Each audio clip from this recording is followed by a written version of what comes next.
Savez-vous que...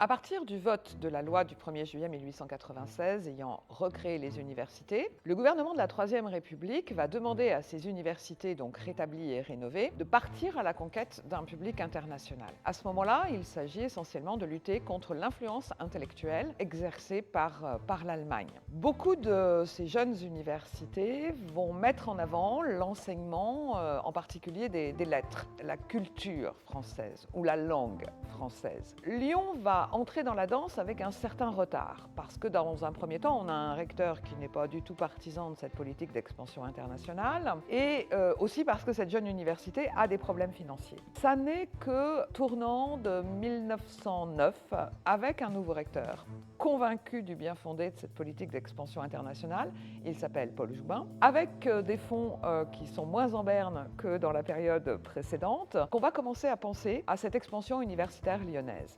Et ce qui va faire la grande originalité de Lyon, c'est que Lyon va songer à exporter des produits rares, ses sciences, mais également son enseignement juridique.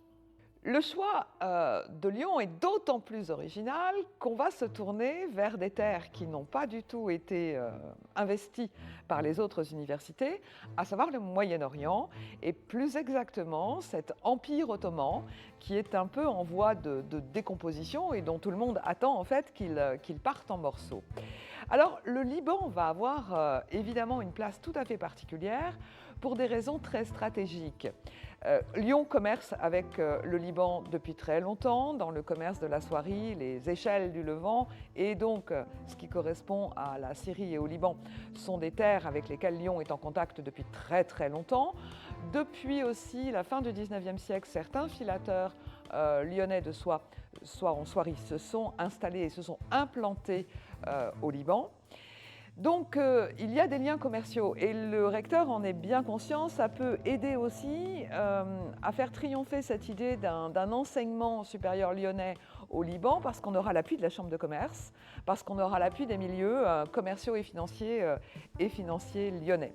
Le Liban, c'est aussi une terre où l'on parle français, c'est-à-dire qu'il y a beaucoup d'écoles congréganistes françaises qui s'y sont repliées. Il y a donc un vivier potentiel de jeunes gens qui sont formés à la langue française et qui peuvent accéder à un enseignement supérieur délivré dans cette langue.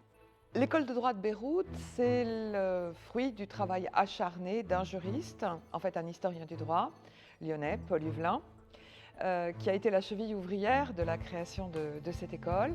Huvelin était convaincu du bien fondé de la création de cette école. On est dans cet empire ottoman qui a reçu partiellement le droit français. Il paraît tout à fait logique d'implanter une école.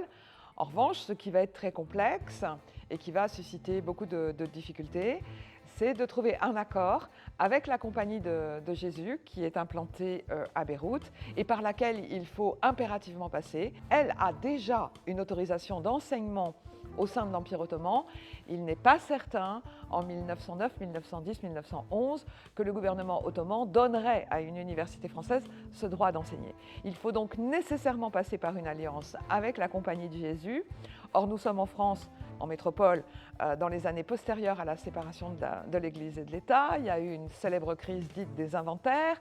Les relations sont quand même assez complexes entre les établissements laïques et les établissements congréganistes.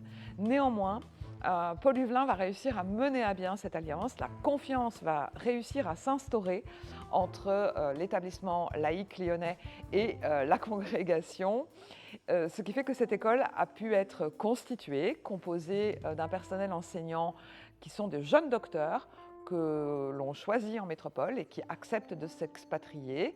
Et cette école va commencer donc à fonctionner à partir de la rentrée 1913. Elle devra malheureusement fermer ses portes pour cause de Première Guerre mondiale dès 1914, mais elle réouvrira, non sans difficulté, il faudra tout reconstruire en 1919.